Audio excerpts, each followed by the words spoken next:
আচ্ছা, আজকে আমরা শিখবো হচ্ছে রুলস 2। ঠিক আছে, আমাদের রুলস 2-তে সূত্রটা হচ্ছে বাইনারি, অক্টাল, হেক্সা। এটা থেকে যদি আমরা ডেসিমেলের দিকে স্থানান্তরিত করি তাহলে আমাদের ম্যাথটা হবে পাওয়ার দ্বারা গুণ, পাওয়ার দ্বারা গুণ। এবার আমরা এখানে প্রথম যে ম্যাথটা করবো সেটা হচ্ছে বাইনারি থেকে ডেসিমেল। এই যে আমাদের বাইনারি থেকে ডেসিমেলের আমরা একটা প্রক্রিয়াধীন একটা ম্যাথ দিয়েছি এবং এখানে লেখা আছে 1011.0112 দেওয়া আছে। আমরা দশমিকে যাব। আমাদের রুলসের মধ্যে ছিল 10 দ্বারা কখনো গুণ হবে না, ভাগ হবে না, এটা আমাদের প্রথমেই শর্তে বলা ছিল। সেজন্য আমরা এটাকে যেহেতু পাওয়ার দ্বারা গুণ করতে হবে সেহেতু আমরা 2 দ্বারা গুণ করব, কারণ আমাদের 10 দ্বারা নিয়মের বহির্ভূত না। এখন আমাদের যেটা করতে হবে, এই সংখ্যাটা পুরোটা লিখবো আমরা। লেখার পর দশমিকের থেকে চিন্তা করব। দশমিকের বাম সাইড হচ্ছে আমাদের পজিটিভ, ডান সাইড হচ্ছে নেগেটিভ, এটা আমাদের প্রথম ক্লাসে বলে দেওয়া আছে। সেহেতু আমরা এখান থেকে এদিকে পজিটিভ চিন্তা করব, এদিক থেকে এদিকে নেগেটিভ চিন্তা করব। নেগেটিভ যদি হয় তাহলে -1, -2, -3। মনে রাখতে হবে এটা হচ্ছে আমাদের মূল স্টার্টিং পয়েন্ট। এখান থেকে আমরা ডানের দিকে যাব এবং এখান থেকে আমরা বামের দিকে যাব।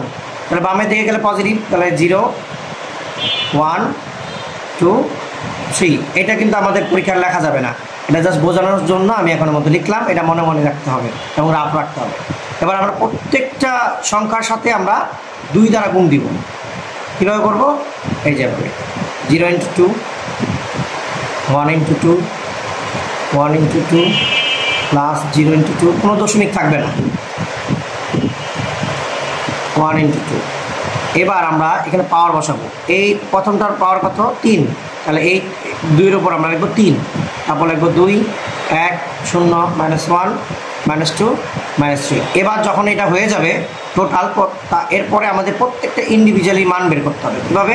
2³ মানে 8, 0-এর সাথে যাই গুণ হয় 0, 2⁻1 মানে 2, এটা মানে 1, প্লাস এগুলো আমরা আস্তে আস্তে করে ক্যালকুলেটারে বের করব। বের করার পর এই দুইটা আরও বের করতে হবে। বের করার পরে যে মানটা আসবে আমাদের সামথিং লাইক দ্যাট 41.23, এরকম একটা এক্সাম্পল দিলাম আর কি। এরকম একটা সংখ্যা আসবে, তারপর আমরা পাওয়ারটা 10 লিখে দিয়ে অ্যান্সার লিখে দিলে আমাদের ম্যাথটা হয়ে যাবে। এটা ছিল আমাদের রুলস নম্বর 2। এবার আমরা যদি এখানে কোনো কারণে অক্টাল থেকে ডেসিমেলে যাই অথবা হেক্সা থেকে ডেসিমেলে যাই, নিয়ম কিন্তু সেম থাকবে। জাস্ট ওই সংখ্যাটা 8 দ্বারা গুণ হবে, সেম নিয়মে 8 দ্বারা গুণ হবে, 2-এর জায়গায় 8 বসবে। 16 হলে 16 দ্বারা গুণ হবে। গুণ হওয়ার পর যে মানটা আসবে সেটা হচ্ছে আমাদের ডেসিমেল। মনে রাখতে হবে পাওয়ার দ্বারা গুণের সময় কখনোই ভাগের সময় 10 দ্বারা হবে না, কারণ এটা আমাদের প্রথম সূত্রে আমরা একটা শর্ত হিসেবে দিয়েছিলাম যে 10 দ্বারা গুণ হবে না, ভাগ হবে না। সো এই নিয়মে আমরা এই রুলস